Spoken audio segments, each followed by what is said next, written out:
ibadah Jumat Agung 10 April 2020 di rumah kita masing-masing. Senang sekali saya bisa menjumpai jemaat Tuhan melewati pelayanan firman Tuhan pada pagi ini di hari Jumat Agung yang bisa kita rayakan bersama-sama di rumah kita masing-masing. Dan saya percaya waktu ini walaupun kita tidak bisa berjumpa secara langsung, tetapi tidak mengurangi makna hubungan kita dengan Tuhan tetap selalu kuat. Saya percaya bahwa dalam iman kita tetap selalu terhubung dengan Tuhan melewati firman, melewati pujian, dan melewati doa-doa kita. Jemaat Tuhan yang kekasih di dalam nama Yesus Kristus, mari kita membuka firman Tuhan di hari Jumat Agung ini yang terdapat di dalam Injil Yohanes pasal yang ke-19 ayat yang ke-16b sampai ayat yang ke-30.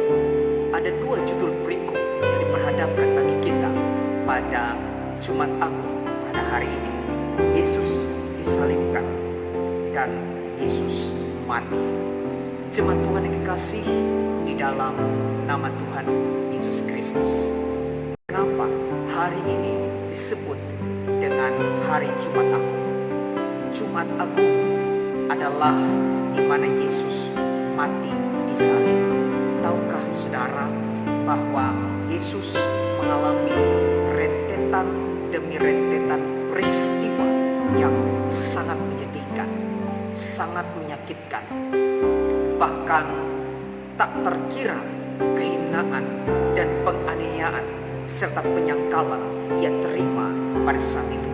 Saudara yang diberkati di dalam nama Tuhan Yesus Kristus, sejak ditangkapnya Yesus oleh prajurit-prajurit dan penjaga-penjaga bait Allah, ia disuruh menghadap imam-imam kepala, dan satu ia mengalami berbagai macam peristiwa penganiayaan yang luar biasa, baik penderitaan mental dan penderitaan fisik. Bahkan di saat itu juga ia dihianati oleh murid-muridnya sendiri. Ia diejek, ia difitnah, ia diperlakukan secara kasar. Saudara yang diberkati di dalam nama Tuhan Yesus Kristus, kini dengan tertatih-tatih dan dengan banyaknya luka dan darah sekujur tubuhnya, ia berjalan memanggul salib menuju bukit Golgota. Ia disetarakan dengan penjahat. Saudara yang diberkati dalam nama Yesus, salib yang memberikan kita hidup, salib yang memberikan kita pengharapan, salib yang memberikan kita kepastian. Jemaat Tuhan yang kekasih di dalam nama Yesus Kristus, penyaliban merupakan cara menghukum dan membunuh secara brutal, keji, dan sangat mengerikan pada zaman itu. Yesus pun berusaha menghindar. Ia berkata, Yesus pernah berkata, "Ya Bapa, jikalau sekiranya mungkin, biarlah cawan ini lalu daripadaku." Namun ia juga menyadari karena inilah kehendak dari Bapaknya. Itu sebabnya ia pun mengatakan, "Tetapi janganlah seperti yang kukehendaki, melainkan seperti yang Engkau kehendaki." Jemaat Tuhan yang kekasih di dalam nama Yesus Kristus, di atas kayu salib Yesus diberikan label dengan sebutan di dalam ayat yang ke-19, Yesus orang Nazaret, Raja orang Yahudi. Di atas kayu salib ia tetap memperjuangkan dan memberlakukan kasih melalui kesatuan dan keutuhan keluarga. Jemaat Tuhan yang kekasih dalam nama Yesus Kristus, Yesus menginginkan orang-orang yang dicintainya, orang-orang yang dikasihinya, memperhatikan dan menopang agar tidak ada yang hidup terlunta-lunta dan tidak berpengharapan. Itu sebabnya kalimat penghiburan dia perkatakan di atas kayu salib, kalimat penegasan dan pun kalimat pengharapan dia katakan itu dalam sebuah kalimat sederhana dalam ayat yang ke-26. Ibu, inilah anakmu. Artinya apa sedang jemaat Tuhan? Ini bukan satu kalimat yang biasa saja, tetapi kalimat ini sedang jemaat Tuhan berarti saat itu Yesus sedang menegaskan kepada kita bahwa anaknya telah menjalani segala sesuatu yang ditugaskan kepadanya dengan baik, bahkan sampai selesai. Oleh karena itu juga ia ingin menegaskan melalui karyanya itu sampai kematiannya, ia telah menyelesaikan dan menunjukkan penebusan Bapa bagi dunia. Sidang jemaat Tuhan yang kekasih di dalam nama Yesus Kristus, Yesus menjadi anak domba korban penghapus dosa, sehingga tak perlu lagi dipersembahkan korban. Sebab pada waktu itu setiap orang yang ingin berjumpa dengan Tuhan, dia harus melewati pengantara, dia harus membawa korban, sembelihan korban bakaran dan lain sebagainya. Tapi saat ini sedang jemaat Tuhan, setiap kita melewati Yesus Kristus, saudara mengalami pengampunan dosa. Oleh karena itu korban karena dosa itu telah diterima oleh kita di dalam nama Yesus Kristus. Melalui diri Yesus Kristus yang tersalib itu sedang jemaat Tuhan, tabir penyekat antara Allah dengan manusia disingkapkan dan dikoyakkan, sehingga hubungan Allah dengan manusia pada saatnya lewati waktu yang luar biasa diciptakan menjadi baru, hubungan menjadi baru dan pulih kembali. Ini sedang jemaat Tuhan yang kasih di dalam nama Tuhan Yesus Kristus, Allah menjangkau dan merangkul kembali manusia yang berdosa melalui jalan salib, jalan yang hina, jalan yang kecil. Dia lewati itu. Dia hendak menunjukkan kepada saudara dan saya betapa besarnya kasihnya kepada saudara dan saya, kepada seluruh manusia yang hidup dalam dosa. Dia ingin menyelamatkan manusia dari dosa. Itu sebabnya dia tempuh jalan salib sampai dia tergantung di atas kayu salib dan mati bagi saudara dan saya.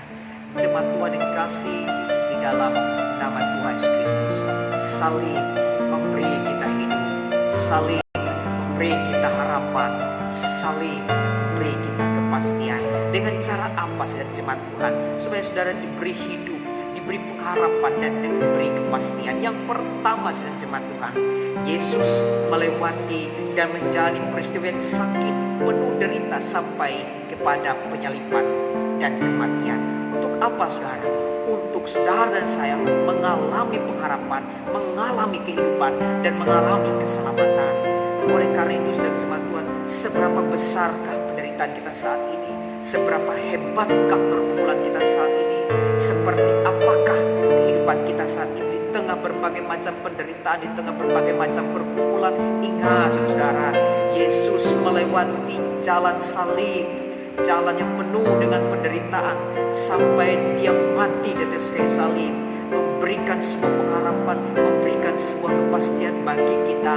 Maka oleh karena itu sedang jemaat Tuhan, untuk mencapai sebuah waktu yang baik, sebuah waktu yang penuh dengan keajaiban dan berkat Tuhan, saudara dan saya harus melewati rentetan peristiwa-peristiwa jalan salib. Kita ingat sedang jemaat Tuhan, ketika kita percaya dan mengikut Yesus, Yesus mengatakan, ketika engkau mengikut aku dan percaya kepadaku, engkau harus menyangkal diri dan pikul salib. Artinya apa? Kita berjalan dalam hidup ini untuk mencapai sebuah kehidupan yang baik, tentu harus melewati peristiwa demi peristiwa yang menguji iman kita dan memurnikan iman kita untuk bisa mengalami kasih karunia anugerah dan damai sejahtera serta keselamatan di dalam nama Yesus Kristus. Yang kedua, saling memberikan kita hidup, saling memberikan kita pengharapan, saling memberikan kita kepastian. Itu dengan cara yang kedua, melewati penghinaan yang Yesus terima, melewati perlakuan di mana Yesus dipermalukan, ditertawakan dengan cara diambil pakaiannya dan diundi. Sedang jemaat Tuhan yang dikasih dalam nama Yesus Kristus, kita mungkin mengalami dan merasakan hal yang sama. Kita dihina, kita dipermalukan, kita ditertawakan, bahkan kita menjadi bahan pembicaraan orang karena sesuatu kebaikan yang kita mungkin perbuat bagi orang lain. Dan apapun itu, saya percaya sedang jemaat Tuhan, saudara menerima sebuah keadaan yang luar biasa. Kuatkan dan teguhkan hati saudara. Yesus menunjukkan bahwa untuk mengalami hidup yang lebih baik, untuk mengalami pengharapan, untuk mengalami kepastian, saudara juga harus mengikuti keteladanan dari Yesus. Yang ketiga, saudara jemaat Tuhan, saling memberikan kita hidup, pengharapan dan kepastian. Yang ketiga, dalam kondisi apa yang tertulis dalam firman Tuhan pada saat ini, Yesus memberi penghiburan, Yesus menghibur Maria, bahkan juga Yohanes dari atas kayu salib dalam ayat 25 sampai ayat yang ke-29. Artinya apa, saudara jemaat Tuhan? Di mana Yesus menegaskan bahwa ia telah melakukan tugas Bapaknya sampai selesai. Dia memberi penghiburan, dia memberikan kekuatan bahwa tugasnya telah selesai. Namun di balik tugasnya yang telah selesai itu, ada sebuah waktu yang luar biasa. Waktu di mana kita mengalami keselamatan yang ajaib, keselamatan yang kekal yang diberikan oleh Tuhan bagi kita. Barang siapa yang percaya memperoleh hidup yang kekal. Oleh karena itu, saudara jemaat Tuhan, mari kita percaya kepada Tuhan. Pengorbanannya di atas kayu salib bagi kita akan membawa kehidupan, pengharapan dan kepastian dalam langkah-langkah kehidupan kita. Yang keempat, saudara jemaat Tuhan, Yesus menggenapi semuanya lalu mati. Dalam ayat yang ke-30, mulai saat itulah janji keselamatan diberlakukan dan ditetapkan di dalam iman. Kita memperoleh hidup. Sidang jemaat Tuhan yang kekasih di dalam nama Yesus Kristus, di hari Jumat Agung ini, saya rindu dan saya berharap di dalam keluarga saudara masing-masing saudara mengalami lawatan kasih karunia dan anugerah Tuhan. Saudara jangan lalaikan persekutuan dalam keluarga saudara. Bangun mesbah Tuhan di rumah tangga saudara, tempat saudara berdoa, berkumpul di dalam segala perkumpulan yang ada saat ini. Baca firman Tuhan, berdoalah bersama-sama, saling menguatkan dan saling menghibur satu dengan yang lain. Kita ingat hari-hari ini semakin hari semakin mencekam, tetapi ketika saudara berada di dalam nama Yesus Kristus, ada damai sejahtera, ada sukacita yang berlimpah, dan ada kekuatan senantiasa kita miliki. Saudara jemaat Tuhan yang diberkati dalam nama Yesus Kristus, selamat peringati hari Jumat Agung. Kiranya kuasa darah Yesus, pengorbanan Tuhan Yesus memberi kita hidup, memberi kita kesembuhan, memberi kita pengharapan, dan memberi kita kekuatan. Kita berdoa. Bapa di surga, dalam nama Yesus, terima kasih untuk firman-Mu. Kematian-Mu di atas kayu salib memberikan kami pengharapan, memberikan kami hidup, dan memberikan kami kepastian. Di tengah pergumulan ini ya Tuhan, kiranya Engkau senantiasa terus hadir dalam kehidupan kami, memberikan kami kekuatan, memberikan kami harapan,